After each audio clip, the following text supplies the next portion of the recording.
The great council chamber of Nexus Prime stretched wide like an ocean of polished stone. Thousands of beings from across the galaxy sat in rows that climbed toward a ceiling lost in shadows. The air hummed with different voices speaking in languages that had grown old when many stars were still young. Elder Vorthok stood at the center of it all. His body was tall and thin, like an ancient tree. His skin looked like worn metal that had seen too many years. 4 arms moved slowly as he spoke. His voice carried the weight of ages. "You do not listen," he said. The words echoed in the vast space. "You have never listened. Ah! But today, I will speak the truth one more time." Ambassador Kale of the Drachnary Empire shifted in his seat. His red scales caught the light as he leaned forward. The Drachnary were warriors born. Their teeth were sharp, and their claws were sharper. Kale had won 100 battles before he learned to count. "Old One speaks of ghosts again," Kale said. His voice was like grinding stone. "The council has real work to do." But Vorthok did not stop. His ancient eyes looked at each face in the crowd. He had seen empires rise and fall. He had watched species bloom and die. He was the last of the precursors who had walked between stars when the galaxy was young. "There is a world," Vorthok said. "A small blue world in the third arm of the galaxy. It's the beings there call it Earth. They call themselves humans." Some in the crowd laughed. The Zephyrian delegates fluttered their wing membranes. The crystalline Vortons chimed like broken bells. A small world with a strange name seemed like nothing to fear. "I have seen the records," Vorthok continued. "My people met them before. Not these humans, but humans from another place, another time. They look peaceful. They speak of friendship and trade. They build things instead of breaking them." "Then why do you warn us away from them?" asked Council Speaker Nazera. She was from the Eltrian Federation. Our people were diplomats and traders. They settled disputes with words instead of weapons. Vorthok was quiet for a long moment. His 4 hands came together in front of him. When he spoke again, his voice was softer. But somehow it carried farther than before. "Because when you hurt them," he said, "when you take what they love, when you break their trust, they become something else. They become death, walking on 2 legs. They become war itself." The chamber grew quiet. Even the translator devices seemed to pause. "My people kept records," Vorthok said. "In another dimension, another galaxy. We watched humans there grow from small tribes to star travelers. They were kind to those who were kind to them. They shared their knowledge. They helped dying worlds find new life." He paused and looked directly at Kale. "Then the Zarthok Empire attacked them. The Zarthok were strong. They had conquered 1,000 worlds. They thought humans would be easy prey." Vorthok's voice grew harder. "The humans sent diplomats first.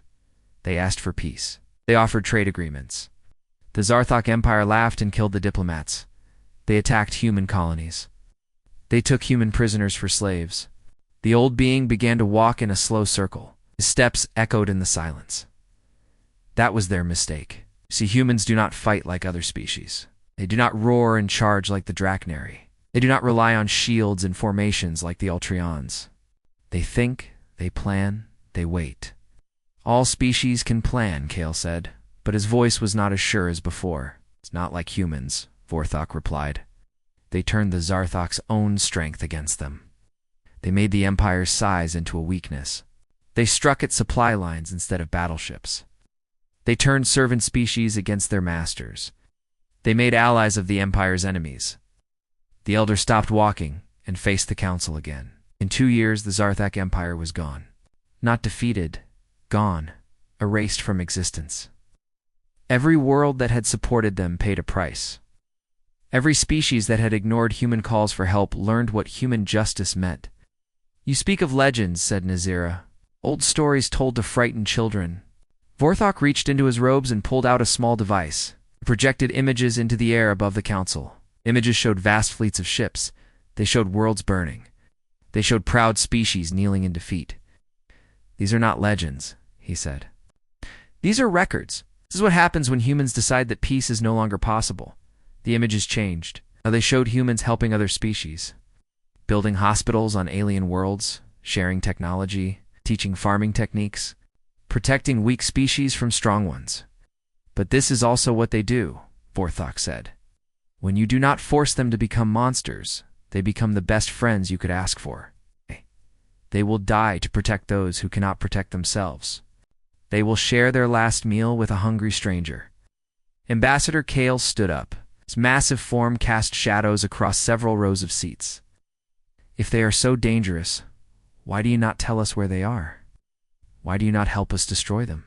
Before they can threaten us? The question hung in the air like smoke from a fire. Every being in the chamber waited for the answer. Vorthok smiled. It was not a pleasant expression on his ancient face, because that is exactly what the Zarthok thought.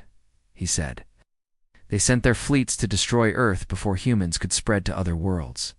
Do you know what they found when they arrived?" The silence was complete now. Even the air circulation system seemed to hold their breath. They found that humans had already spread to other worlds. Hundreds of them. The attack on Earth was the signal humans had been waiting for. Every human colony, every human ship, every human soldier. They all began to move at once. Vorthok put away his device. The images faded, but their memory remained. The Zarthak fleet never returned home, he said.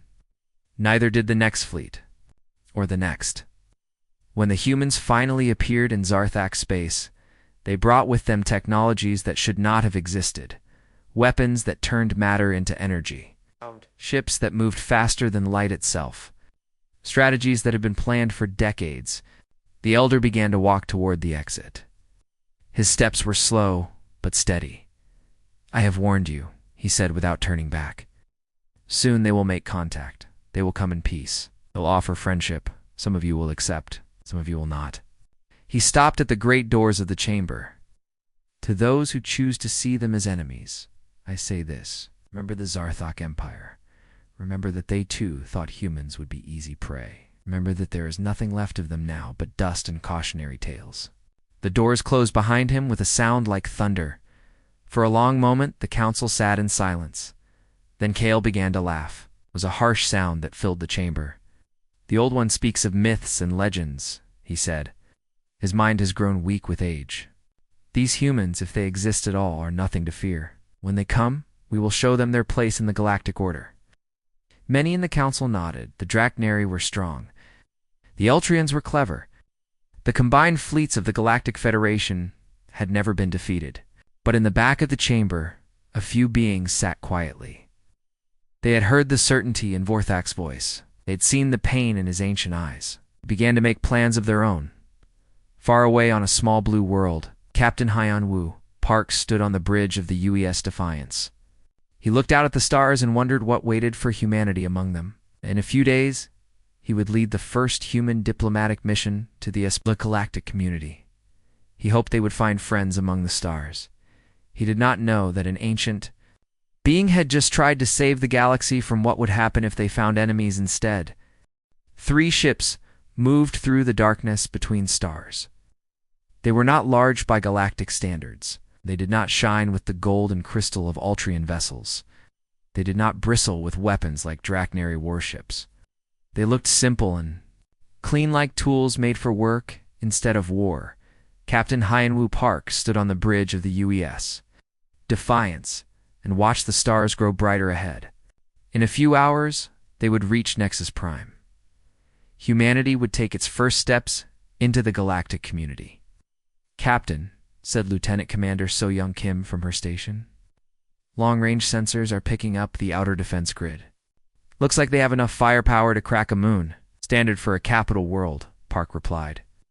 "They want to make sure visitors know who is in charge here." Communications specialist Jamin Lee looked up from his console. His face showed worry, but also excitement. "Sir, we are getting welcome signals from 12 different species. Translation programs are working perfectly. They seem eager to meet us." Park nodded. The diplomatic team had spent months preparing for this moment. Linguist Hai-Jin Choi had learned 17 different languages. Cultural attached Dong Hook Nam had studied every known custom and tradition. They came in peace, and they came prepared. "Remember," Park said to his crew, "we represent all of humanity today. Let us show them our best." The 3 human ships moved into the massive station that orbited Nexus Prime. The station was larger than most cities on Earth. Ships from hundreds of worlds docked at its arms.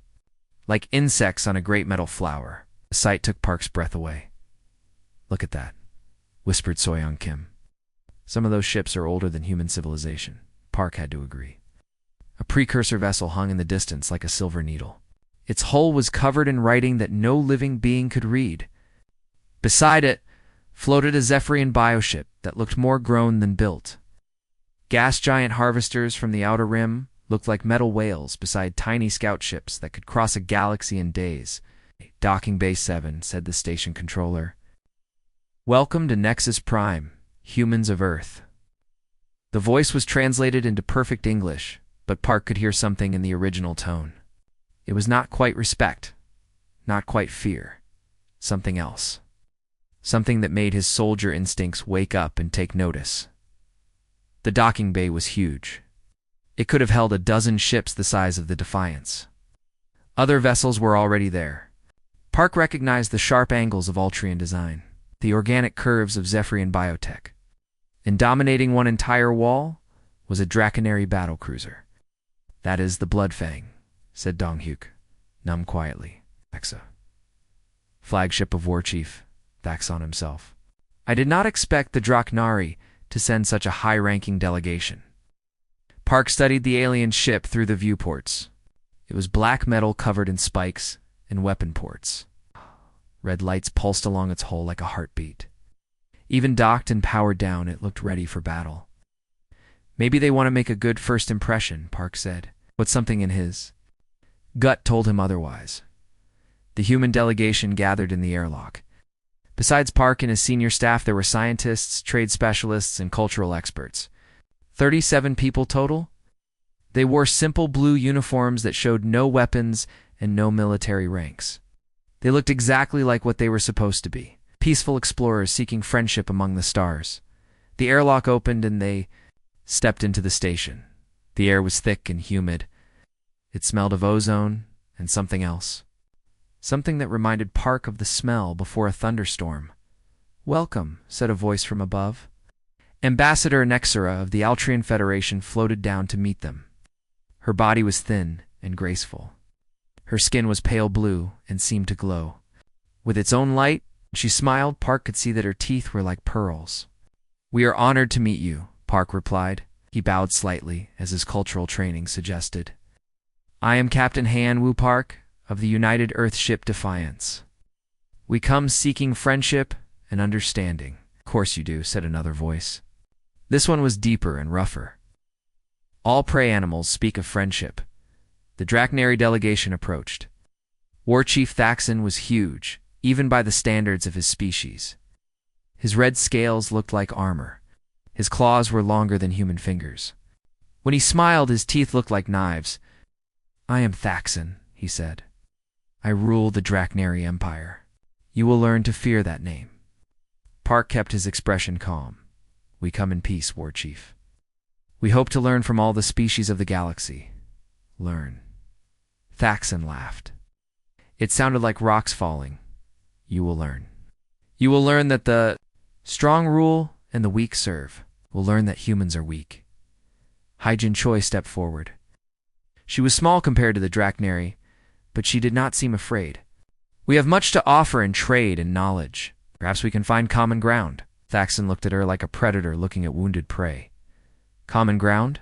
Yes, you will kneel on common ground. You will beg for mercy on common ground. But you will die on common ground if you do not submit." The other delegations had gone quiet. Park could feel tension rising like heat from a fire. This was not going as planned. "He did not come here to fight," Park said carefully. "He came to join the galactic community as equals." "Equals," Thaxon roared. "Look at your ships. Look at your weapons. Look at your tiny delegation. We're nothing. You are insects pretending to be eagles." Ambassador Nasira floated between them. "Please, Warchief, these beings have traveled far. Perhaps we should hear what they have to say." "I have heard enough," Thaxon said. "They will submit to Draconary. Rule, or they will be destroyed. There is no third option." Park felt something cold settle in his stomach.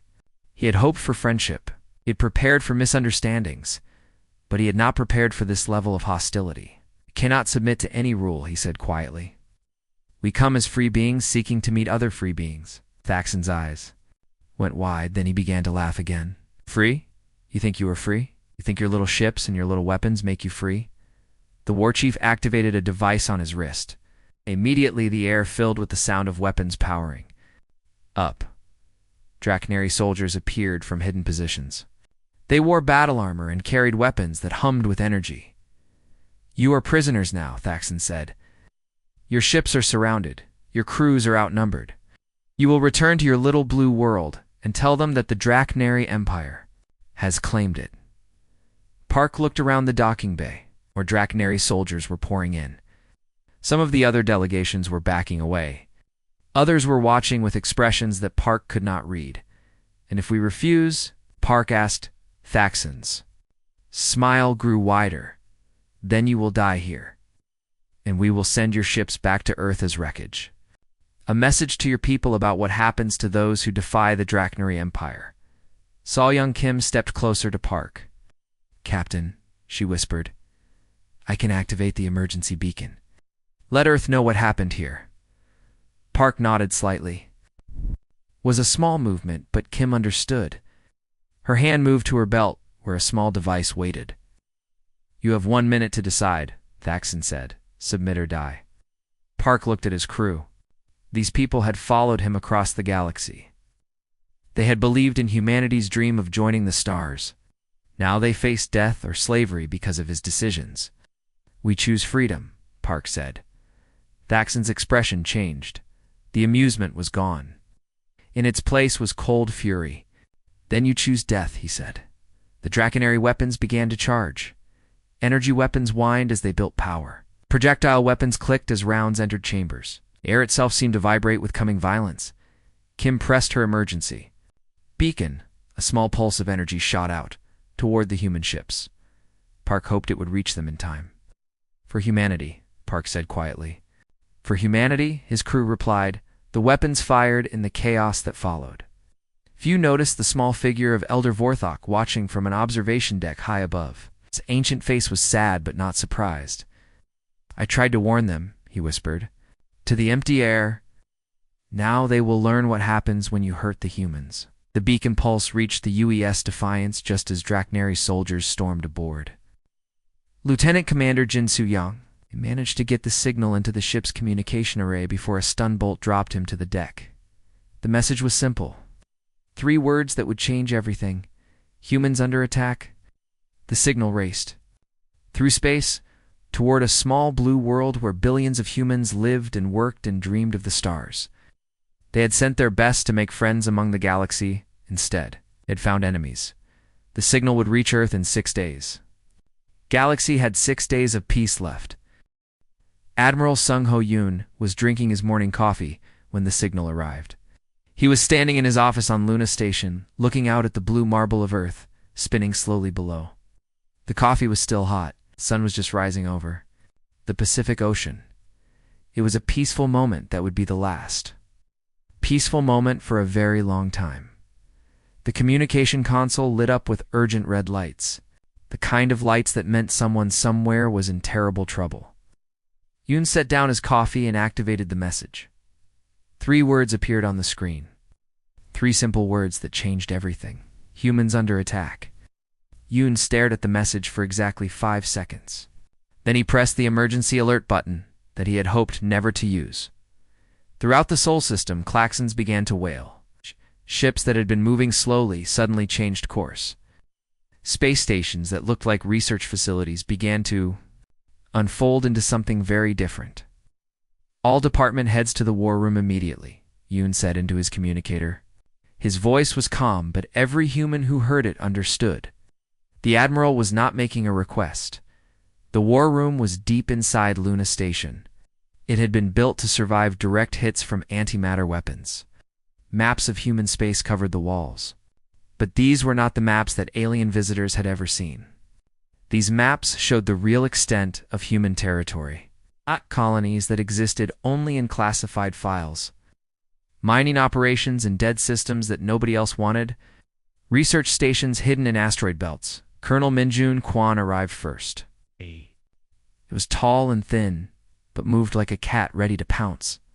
His uniform was simple black with no decorations. The lack of visible rank was itself a message to those who knew how to read it. "How bad is it?" Quan asked. "Diplomatic mission is gone," Yoon replied. "Captured or dead." The Draknari Empire made the first move. Engineer Yoonji SEO came through the door next. She was young, but her eyes were old. She had designed half the weapon systems in human space. Most Galaxy thought humans were peaceful because they had never seen what SEO could build when she was angry. "Do we know their fleet strength?" she asked. "Working on it," Yoon said. "But it does not matter. They attacked our people under a flag of truce. They chose war." More officers arrived. Dr. Jin-Ah Cho, who studied alien psychology. General Sun-Ho Kim, who had planned the defense of every human world. Captain Tae-Hein Lim, whose ships could cross a galaxy without being detected. One by one, they filled the room with quiet competence. "Show them," Yoon said to his aide. The room darkened, and holographic displays filled the air. The galaxy appeared around them in 3 dimensions. Thousands of stars, hundreds of species, millions of worlds. "This is what the galaxy thinks human space looks like," Yoon said.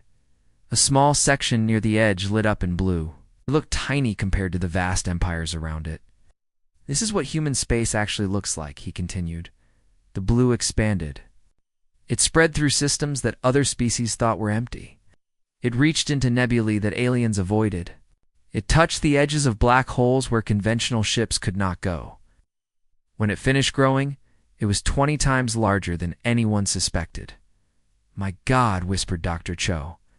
"How long have we been preparing for this?" "Since the day we learned we were not alone," Yoon replied. Every exploration ship carried weapons. Every research station had defenses. Every colony was built to fight as well as grow. Colonel Quan stepped closer to the display. "What about the merchant fleet?" CO smiled. It was not a pleasant expression. "There is no merchant fleet. Every civilian ship we ever built has military applications. The grain haulers carry antimatter weapons. The passenger liners are troop transports. The mining vessels are siege engines." The room went quiet as the implications sank in. Humanity had spent decades preparing for a war that everyone hoped would never come. But when diplomacy failed, when peaceful contact turned to violence, they were ready. "Order, sir?" asked General Kim. Yoon walked to the center of the room. Around him, the holographic galaxy waited. Billions of beings going about their lives. Most of them had no idea that everything was about to change. "Phase 1, he said. "Full mobilization. Every ship. Every station. Every world. I want our people to know that we are coming for them. Phase 2. Information warfare. I want to know everything about every species that supported this attack. I want to know their weaknesses. I want to know their fears. I want to know how to break their will to fight. Phase 3, we go get our people back. And we make sure that no one ever thinks about attacking human diplomats again." The officers began to move. Each had their role to play in what was coming, but Yoon held up a hand. "One more thing," he said. "The galaxy thinks we are peaceful, because we choose to be peaceful. They are about to learn the difference." Throughout the Sol system, the change began immediately. Ships that had been listed as cargo haulers opened hidden weapon bays.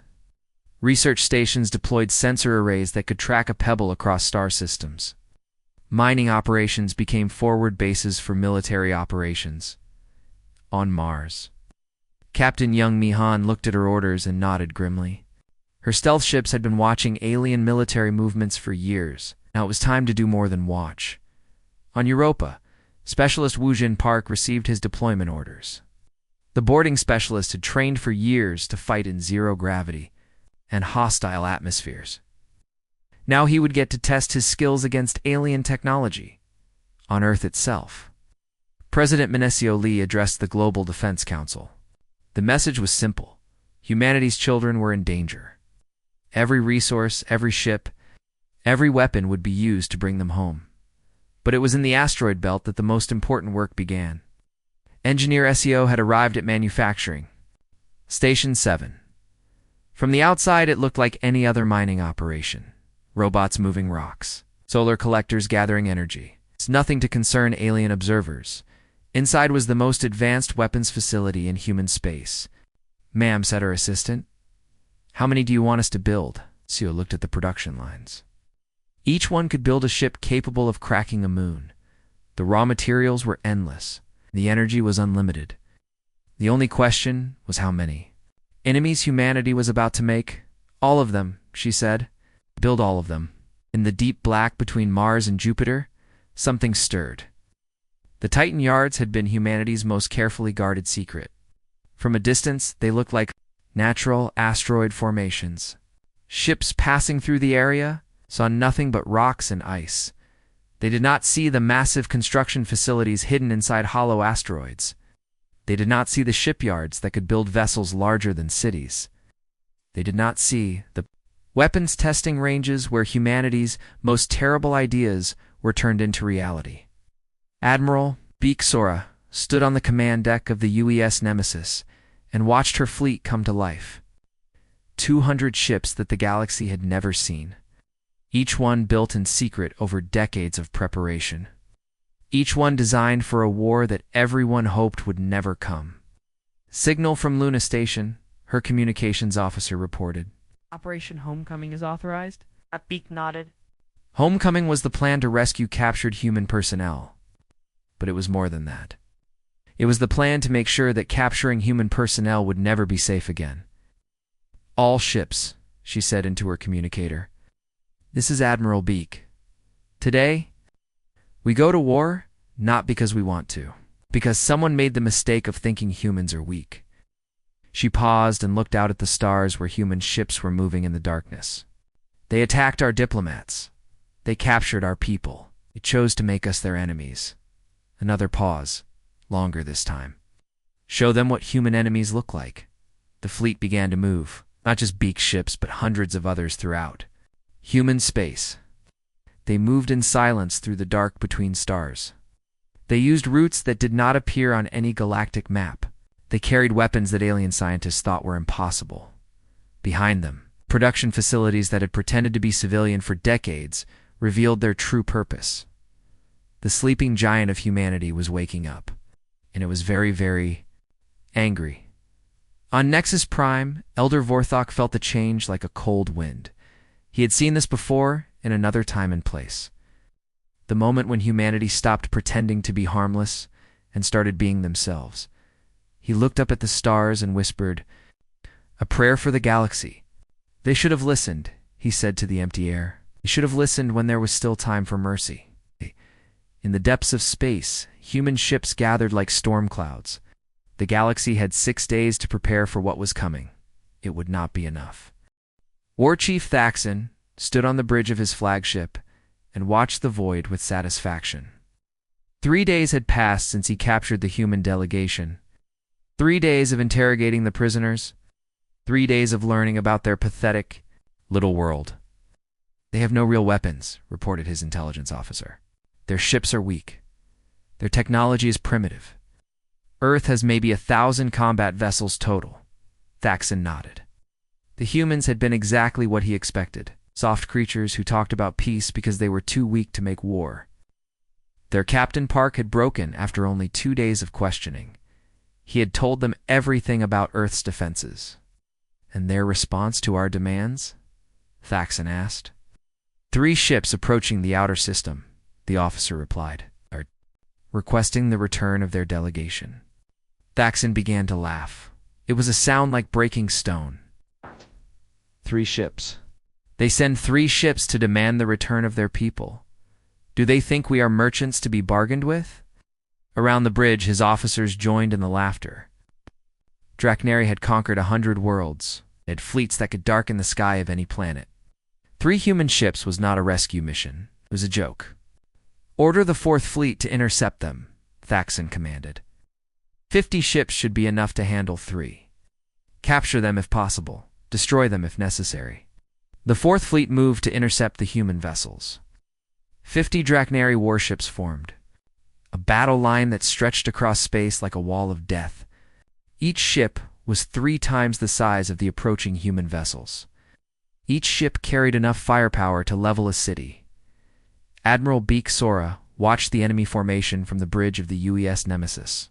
Her ship Was one of the 3 that the Drachneri could see. What they could not see were the 200 other human vessels surrounding them in perfect silence. "Cloaking fields holding steady," reported her tactical officer. "They have no idea we are here." "Psychological warfare package ready," added the communications specialist. "Lieutenant Hae-Young Song has prepared the broadcast." Beak nodded. This was not just about rescuing Captain Park and his crew. This was about teaching the galaxy what happened when you hurt humans. The lesson had to be memorable. "Open a channel to the Drachneri flagship," she ordered. The face of War Chief Thaxon appeared on the main screen. His red scales were bright. With excitement, his teeth were bared in what might have been a smile. "Humans," he said. "You have come to surrender. Good. You will return to your world and tell them that the Drachneri Empire has claimed it." "We have come for our people," Beak replied calmly. "Turn them unharmed, and we will consider this a misunderstanding." Thaxon's laughter filled the bridge. "Consider. You will consider. You bring 3 ships against 50, and you think you can make demands?" "You brought enough," Beak said. Something in her tone made Thaxon's laughter stop. For a moment he stared at the human admiral. She looked calm. It's calm for someone facing overwhelming odds. "You are brave for prey animals," he said. "Finally. But bravery will not save you. Surrender now or be destroyed." "We choose a third option," Beak replied. She cut the communication and turned to her crew. "All ships," she said, "decloak. Show them what human prey looks like." The void around the Drachneri fleet suddenly filled with light. Ship after ship materialized from nothing. They had been there all along, hidden by technology that should not have existed. The Drachneri found themselves surrounded by a force 10 times their size. But it was not the numbers that broke their courage. It was the ships themselves. The human vessels were not built like anything in the galaxy. They were sleek and deadly. They moved like living things through space. Their hulls were black as night, but covered in patterns that seemed to shift and flow. Weapons that had no names pointed at the Drachneri fleet from every direction. "Impossible," whispered Thaxon's tactical officer. "Our sensors showed only 3 ships." "Your sensors showed what we wanted them to show," came a voice from the human fleet. It was not Admiral Beak this time. It was someone else. Someone whose voice carried the sound of death itself. Captain Taehan Lim commanded the stealth division of the human fleet. His ships were ghosts that moved between stars without being seen. They had been watching the Drachneri for months. They knew every weakness in their defenses. "Drachneri fleet," Lim said. "You have 30 seconds to surrender. After that, we will show you what human mercy looks like." Thaxon's pride would not let him back down. "All ships attack. Show these humans what Drachneri warriors can do." The Drachneri fleet opened fire. Energy beams and missile swarms filled the space between the 2 forces. It was an impressive display of firepower, enough to destroy a small moon. The human ships barely seemed to notice. The energy beams bent around them like water around stones. The missiles lost their targets and spun helplessly in space. The Drachneri weapons that had conquered 100 worlds did nothing at all. "Our turn," said Admiral Beak. What happened next would be remembered as the moment the galaxy learned to fear humanity. The human ships did not fire weapons. They fired mathematics. They fired physics. They fired the fundamental forces of the universe itself. Gravity wells opened in space and crushed Drachneri ships like tin cans. Electromagnetic pulses turned proud warships into drifting debris. Matter conversion beams reduced entire vessels to their component atoms. But the worst part was the precision. The humans did not simply destroy their enemies. They chose exactly how each ship would die. Some were left powerless but intact. Others had their weapons removed, but their life support undamaged. A few were cut in half so cleanly that both pieces continued to function. "Mercy," Thaxon whispered. as his flagship shuddered under hits from weapons that rewrote the laws of physics. "I surrender. We all surrender." "Too late," said a new voice. This one belonged to Commander Young Mi Han. Her boarding craft were all ready. Latching on to disabled Draknari ships, you had your chance for mercy. Now you get justice. The boarding actions were swift and brutal. Human soldiers in powered armor moved through Draknari ships like death itself. They had trained for this moment for decades. They knew exactly where to strike, to disable but not kill. Within an hour, the entire Draknari Fourth Fleet was captured. Not destroyed. Captured. Every ship, every crew, every officer who had laughed at human weakness. But the humans were not finished. Specialist Woojin Park led his team to the Draknari flagship. They moved through the corridors with practiced efficiency. Their goal was not the bridge or the engine room. Their goal was the communication center. "Got it," Park reported as his team took control of the ship's communication array, broadcasting on all Draknari frequencies. What they broadcast was not a message of victory. It was not a demand for surrender. It was something far more devastating. They broadcast the battle itself, every moment of Draknari defeat, every second of human superiority, every instant when the hunters became the hunted. Lieutenant Hei Young Song had prepared the psychological warfare package carefully. She knew that the Draknari were a warrior culture. They respected strength above all else. Showing them their own weakness would break their will to fight more completely than any weapon. "Every Draknari in the galaxy will see this," she explained. To Admiral Beak. "They will know that their Fourth Fleet was not destroyed by overwhelming numbers. It was destroyed by superior technology and tactics." "They will know that humans are not prey," Beak replied. "They are predators." Across Draknari space, the broadcast spread like a virus. On the homeworld, in the outer colonies, in the deep space stations, every Draknari watched their proud fleet be torn apart by creatures they had thought were weak. The psychological impact was immediate. Draknari officers began to question their orders. Draknari soldiers began to desert their posts. Draknari civilians began to flee toward the borders of the Empire. But the humans were still not finished. "Phase 2, Admiral Beak announced. We go to their homeworld." No. The human fleet began to move, not toward the Draknari homeworld but around it. They took positions at every jump point, every trade route, every line of communication. Within days, the Draknari Empire was cut off from the rest of the galaxy. "They cannot call for help," reported Captain Lim. "Cannot send messages. They cannot even know what is happening in their own space." "Perfect," said Beak. "We show them what happens when you hurt human diplomats." On the Draknari homeworld, War Chief Thaxon knelt in chains before a human tribunal. His proud scales were dull with defeat. His fierce eyes were filled with fear. "You attacked peaceful diplomats," said the human judge. "You captured non-combatants. You chose to make war on beings who offered you friendship." I was following orders," Thaxon whispered. "Whose orders?" the judge asked. The Emperor. Emperor Vrakash commanded the attack." The human judge nodded. "Then we will speak with your Emperor next." Thaxon looked up in horror. "The Emperor? You cannot reach the Emperor. He is protected by the Imperial Guard. He is surrounded by the greatest fortress in the galaxy." The human judge smiled. It was not a pleasant expression. "We are humans," he said. "We go where we choose to go." Far above the Draknari homeworld, the human fleet prepared for the final phase of their demonstration. They had shown the galaxy their military might. They had shown their technological superiority. Now they would show their determination. Emperor Varakash would learn what it meant to threaten human lives. The galaxy would learn what it meant to make humans angry. And Elder Vorthok, watching from his distant world, would be proven right once again. The humans had come in peace. But when peace was denied them, they had become something else entirely. They had become inevitable. Emperor Vrakash had ruled the Draknari Empire for 40 years. He had conquered worlds. He had destroyed fleets. He had never known fear. But as he stood in his throne room watching the reports from the Fourth Fleet, fear crawled up his spine like ice water. "All of them?" he asked his communication officer. "All 50 ships captured, my lord," the officer replied. His voice shook. The humans did not destroy them. They took them. Every ship, every crew, every weapon. Rokash looked at the tactical display. Red dots showed the positions of human ships throughout his empire.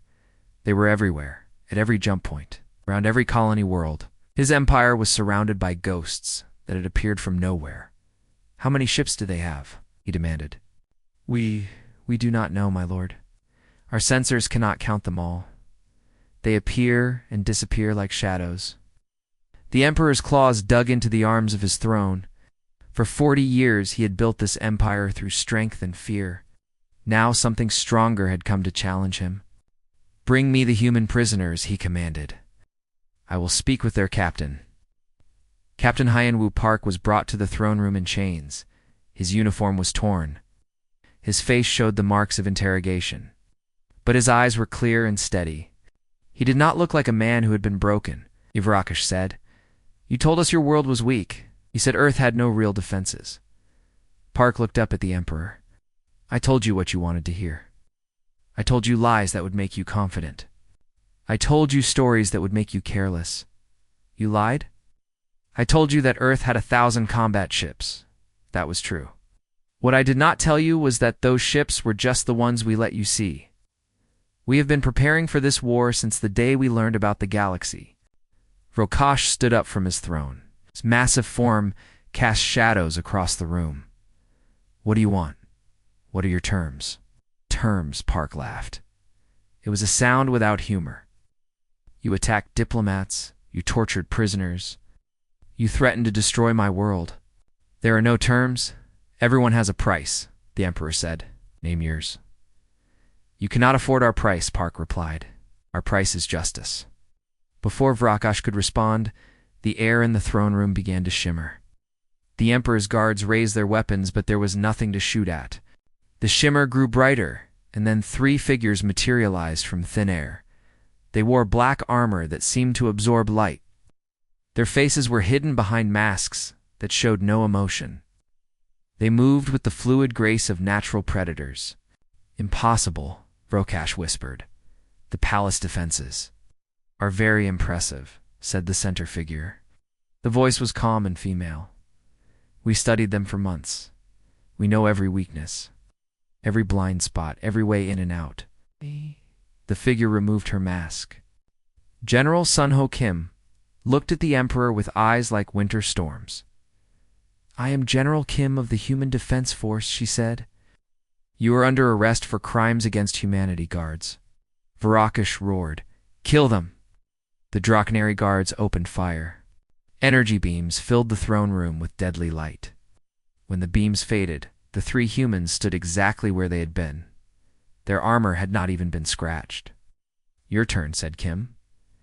What happened next lasted less than 30 seconds. The human soldiers moved like liquid death through the throne room. They did not kill the guards. They disabled them. Nerve strikes that left the Draknari conscious, but unable to move. Pressure points that caused instant paralysis. Techniques that had been perfected over centuries of human warfare. When it was over, every guard lay helpless on the floor. The Emperor stood alone before 3 humans who had walked through his greatest defenses like they were made of paper. How? He whispered. We are very good at what we do, Kim replied. And what we do is war. She gestured, and more humans appeared. They had been there all along, invisible and waiting. Within minutes, the entire palace was under human control. Not a single shot had been fired. Not a single life had been lost. The conquest was surgical in its precision. Your empire is finished, Kim told the Emperor. Every world, every fleet, every colony, all of it now belongs to the Human Defense Force. What? What will you do with us? Vrakash asked. Depends, Kim said. Some of your people chose to fight. Some chose to surrender. Some chose to help us. Each choice has consequences. Across the Draknari Empire, those consequences were being delivered with mathematical precision. Dr. Kungmin? Chen had studied every species in the galaxy. He knew their fears. He knew their weaknesses. He knew exactly how to break their will to resist. On the industrial world of Korvac, Draknari, who had built weapons for the war machine, found their factories converted to humanitarian aid production. They would spend the next decade building hospitals and schools instead of guns and bombs. On the mining colony of Zarian, Drachneri, who had volunteered for the attack on human diplomats, found themselves working in the deepest mines. They would dig for rare elements that would be used to rebuild the worlds their empire had destroyed. On the military world of Faxes, Drachneri officers who had laughed at human weakness found themselves in classrooms. They would study human history. They would learn about justice and mercy. They would understand what they had chosen to reject. But for those who had committed the worst crimes, there was a different fate. Commander Eugene No of the Human Diplomatic Corps established military tribunals throughout former Drachneri space. These were not courts of vengeance. They were courts of justice. Every case was heard. Every defense was considered. Every sentence was measured and fair. Defendant is charged with the murder of civilians. No, announced at one trial. The evidence shows that he personally ordered the destruction of 3 colony ships. Men, women, and children died because of his choices. The Drachneri officer stood in chains before the tribunal. "I was following orders," he said. "I was a soldier doing my duty." "Soldiers have a duty to refuse illegal orders," No replied. "Soldiers have a duty to protect civilians. You chose to murder innocents. You chose to become a war criminal. The sentence was death. Not because humans were cruel, but because some crimes could only be answered with the ultimate punishment." Across the galaxy, other species watched the systematic dismantling of the Drachneri Empire. They saw how humans treated their enemies. They saw justice delivered with mechanical precision. They saw mercy given to those who deserved it, and punishment given to those who had earned it. Some species sent messages of support to the humans. They offered alliance and friendship. They promised to help rebuild the worlds that the Drachneri had destroyed. Other species sent messages of surrender. They had colonies in human space. They had ships near human worlds. They wanted to make sure that humans understood they were not enemies. But a few species chose a different path. The Zethari Collective had been allies of the Drachneri Empire. They had provided intelligence for the attack on human diplomats. They had celebrated when the humans were captured. Now they prepared for war. The Corvani Federation had territorial disputes with humans. They had been planning to attack human colonies when the Drachneri revealed human weakness. Now they decided to strike before humans could turn their attention to other enemies. The Vex Syndicate was a criminal organization that had profited from Drachneri wars. They had sold weapons to both sides of conflicts. They had traded in slaves taken from conquered worlds. Now they prepared to disappear into the dark spaces between stars. All of them made the same mistake. They thought that humans were too busy with the Drachneri to pay attention to other threats. They were wrong. Admiral Beak Sora stood on the bridge of her flagship and looked at the intelligence reports. Every species that had supported the attack on human diplomats, every government that had ignored human calls for help, every criminal organization that had profited from human suffering, new orders from Earth, her communication officer reported. Operation Clean Sweep is authorized. Beak nodded. Clean Sweep was the operation to deal with every threat to human interests. Not just the Drachneri, all of them, signaled the fleet, she said. We have more work to do. The human fleet began to move again, not toward one target, but toward dozens. They moved with the same precision that had destroyed the Drachneri Empire. They carried the same weapons that had made War Chief Thaxon kneel in defeat. But this time, they also carried something else. They carried the knowledge that they were not just fighting for their own people. They were fighting for every species that had been oppressed by the strong. They were fighting for every world that had been conquered by the cruel. They were fighting for justice itself. Elder. Warthog watched the human ships move through space and smiled. It was a sad smile, but also a proud one. He had tried to warn the galaxy. He had tried to save them from their own cruelty. Now the humans would finish what others had started.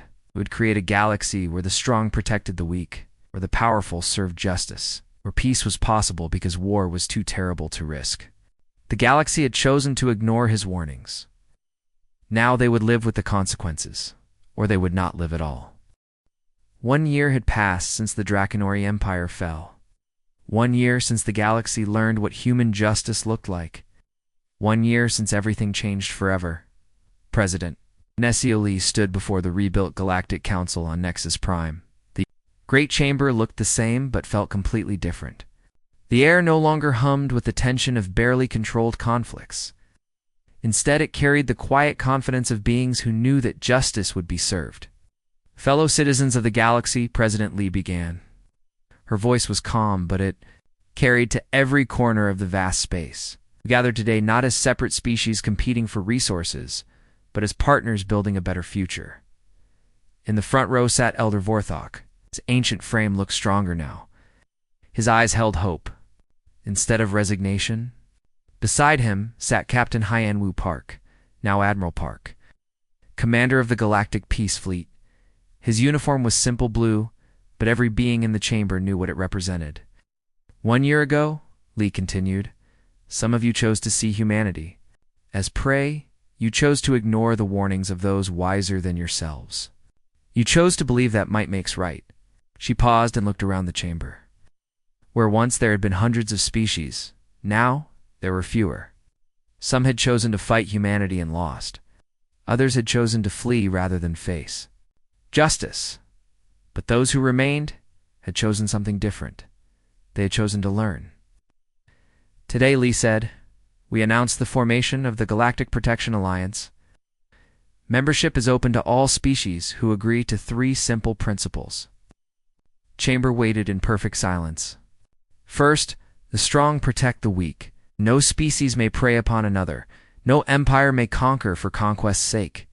Power exists to serve justice, not to serve itself. Second, disputes are settled by law, not by war. Every species has the right to be heard. Every world has the right to self-determination. Violence is the last resort, not the first choice.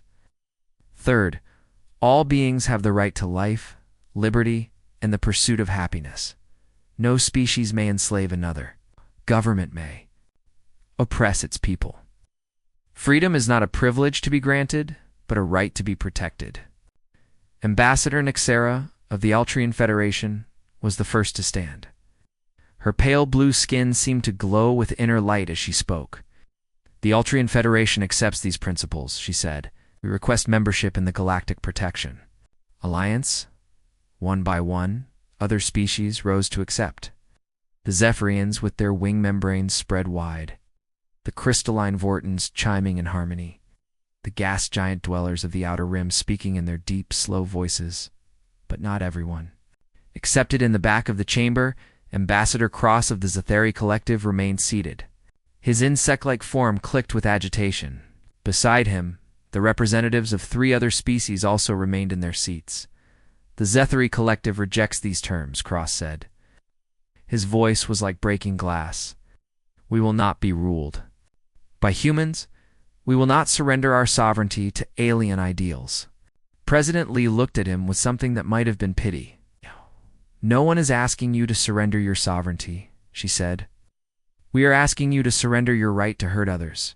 If you cannot accept that, then you are free to leave. Leave? Cross laughed. It was an ugly sound. This is our galaxy, too. We have as much right to be here as you do. Yes, Lee agreed. You do have that right. But rights come with responsibilities. If you choose to exercise your rights by hurting others, then others have the right to stop you. Admiral Park stood up. He did not speak, but his presence filled the chamber. Behind him, holographic displays showed the current positions of human fleets.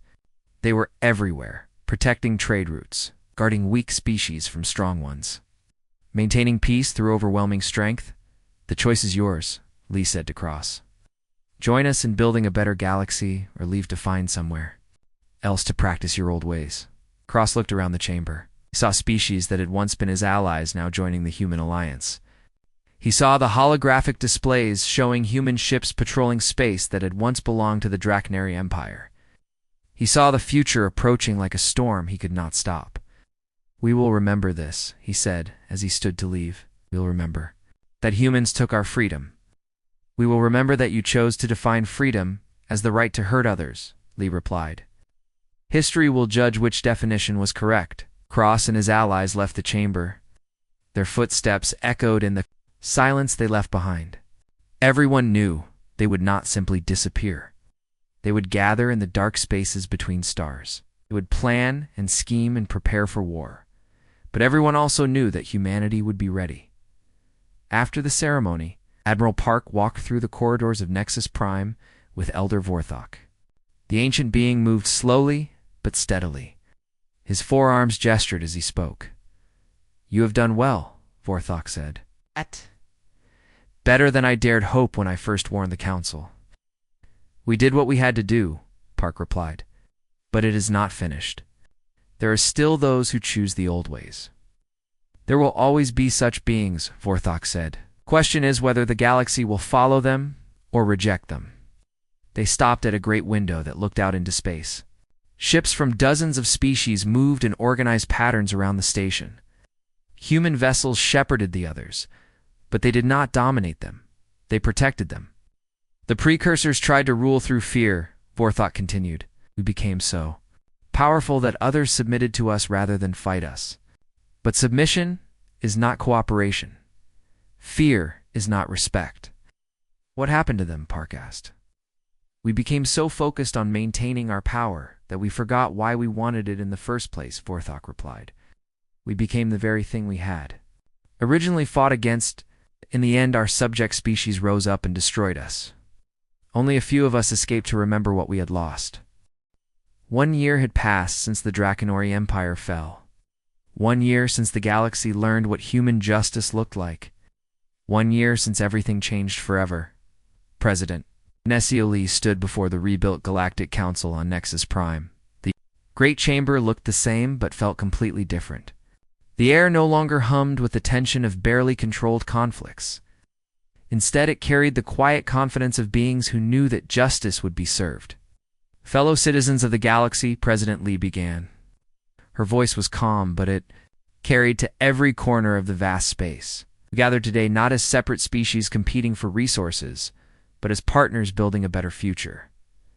In the front row sat Elder Vorthok. His ancient frame looked stronger now. His eyes held hope, instead of resignation. Beside him sat Captain Hyenwu Park, now Admiral Park, commander of the Galactic Peace Fleet. His uniform was simple blue, but every being in the chamber knew what it represented. 1 year ago," Lee continued, "some of you chose to see humanity as prey. You chose to ignore the warnings of those wiser than yourselves. You chose to believe that might makes right." She paused and looked around the chamber. Where once there had been hundreds of species, now there were fewer. Some had chosen to fight humanity and lost. Others had chosen to flee rather than face justice.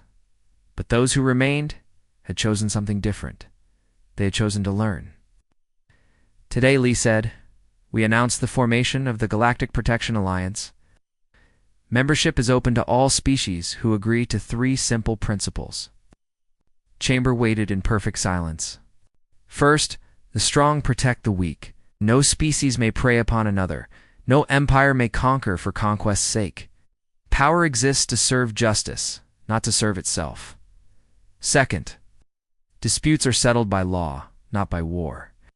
Every species has the right to be heard. Every world has the right to self-determination. Violence is the last resort, not the first choice. Third, all beings have the right to life, liberty, and the pursuit of happiness. No species may enslave another. Government may oppress its people. Freedom is not a privilege to be granted, but a right to be protected." Ambassador Nixera of the Altrian Federation was the first to stand. Her pale blue skin seemed to glow with inner light as she spoke.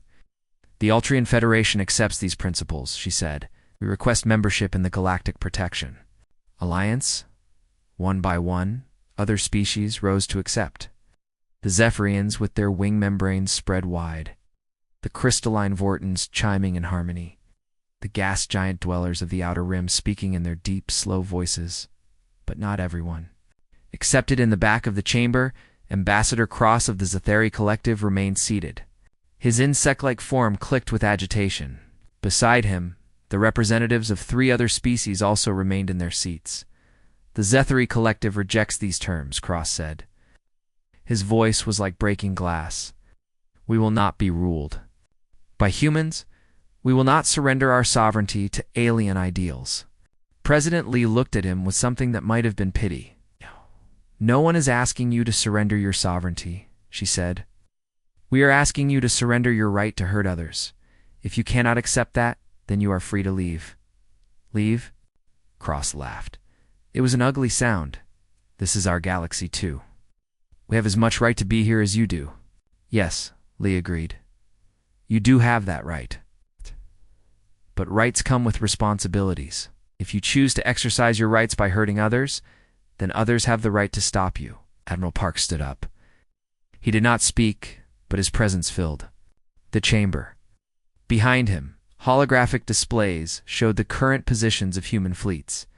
They were everywhere, protecting trade routes, guarding weak species from strong ones.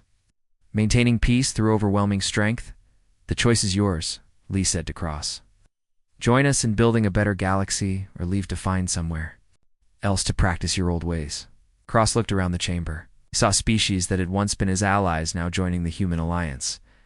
He saw the holographic displays showing human ships patrolling space that had once belonged to the Drachnary Empire. He saw the future approaching like a storm he could not stop. We will remember this, he said as he stood to leave. We'll remember that humans took our freedom. We will remember that you chose to define freedom as the right to hurt others, Lee replied. History will judge which definition was correct. Cross and his allies left the chamber. Their footsteps echoed in the silence they left behind. Everyone knew they would not simply disappear. They would gather in the dark spaces between stars. They would plan and scheme and prepare for war. But everyone also knew that humanity would be ready. After the ceremony, Admiral Park walked through the corridors of Nexus Prime with Elder Vorthok. The ancient being moved slowly but steadily. His forearms gestured as he spoke. You have done well, Vorthok said. Better than I dared hope when I first warned the Council. We did what we had to do, Park replied. But it is not finished. There are still those who choose the old ways. There will always be such beings, Vorthok said. Question is whether the galaxy will follow them or reject them. They stopped at a great window that looked out into space. Ships from dozens of species moved in organized patterns around the station. Human vessels shepherded the others, but they did not dominate them. They protected them. The precursors tried to rule through fear, Vorthok continued. We became so powerful that others submitted to us rather than fight us. But submission is not cooperation. Fear is not respect. What happened to them? Park asked. We became so focused on maintaining our power that we forgot why we wanted it in the first place, Vorthok replied. We became the very thing we had originally fought against. In the end, our subject species rose up and destroyed us. Only a few of us escaped to remember what we had lost.